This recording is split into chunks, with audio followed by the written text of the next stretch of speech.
Hi, I'm Justin Halstead. I'm an instructor here at the New School.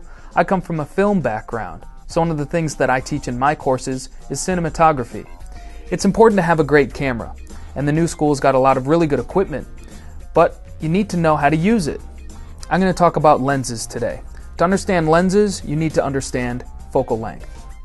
Now, what's focal length? You may have heard 20 millimeters, 50 millimeters. What does that all mean? That's the lens focal length. Focal length affects two things. It's your field of view, what you're actually going to see in the frame, whether it's going to be a wide shot or a tight shot, but it also affects your depth of field. As you can see behind me, the IMAX are soft and slightly out of focus. I'm in focus. I'm in the depth of field. Depth of field is the area of your shot that's in focus. You use depth of field to draw viewer attention to a certain part of the image. I'm the subject, I'm in the depth of field. I pop out from the background, and that's what you want. So let's talk about four lenses today, four different focal lengths. We have the 20 millimeter lens, 50 millimeter, 100 millimeter, and finally we'll take a look at the 8 millimeter fisheye lens. This is a 20 millimeter lens. It's a short focal length, so it's a wide field of view. You're going to see a lot.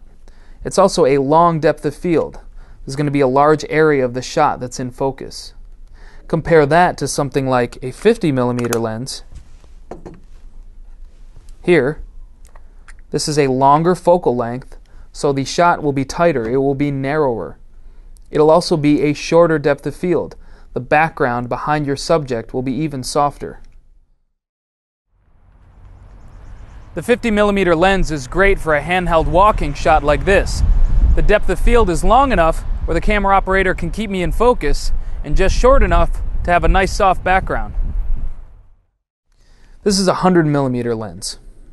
This is a pretty long lens, and you'd only use it for certain situations because of that depth of field. It's so short, it's only a few inches.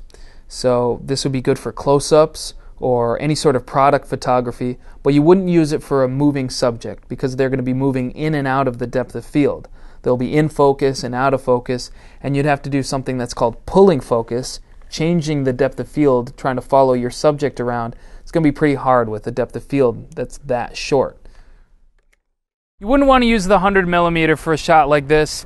As you can see, the focal length is creating a really shaky shot, and even an expert camera operator would have a tough time keeping me in the really short depth of field.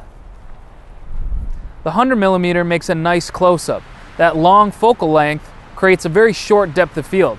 As you can see, the front of my face is in focus, but my ears, they're soft, they're slightly out of focus, and my shoulders are even softer. That depth of field, it's only a few inches long.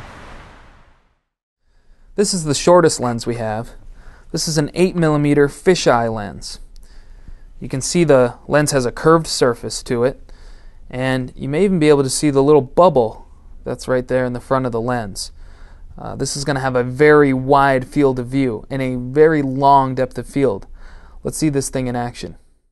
This is the fisheye lens. It's only 8 millimeters. It's a mega wide field of view, and you can see the long depth of field all the way back to the end of the classrooms in focus. You can also see the distortion caused by the curved surface of the lens.